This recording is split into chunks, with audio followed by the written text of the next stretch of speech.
আলহামদুলিল্লাহ, দেখতে দেখতে আমাদের মাঝ থেকে রমজান বিদায় হয়ে চলে যাচ্ছে। আজকে নাজাতের তৃতীয়তম দিন, 23তম রমজান আজকে আমাদের মাঝ থেকে বিদায় হয়ে যাচ্ছে। আর 23তম রমজানে আমাদের ইফতার মাহফিল, সেই নিরিবিলি পরিবেশ, চমৎকার একটি জায়গা সুতার বিলের মাঝে।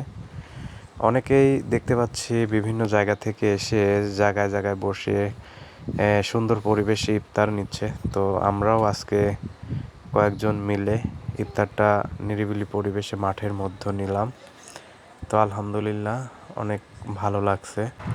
রমজান মাস মানেই আনন্দর মাস, রহমতের মাস, বরকতের মাস। একটি বছর পরে আবারও আসবে এই রমজান মাস। তো জানি না আমাদের ভাগ্যে আবার সামনে বছরের সেই রমজান পাবো কিনা। তো আমাদের জন্য সবাই দোয়া করবেন, ভালো থাকবেন, সুস্থ থাকবেন। আল্লাহ হাফেজ।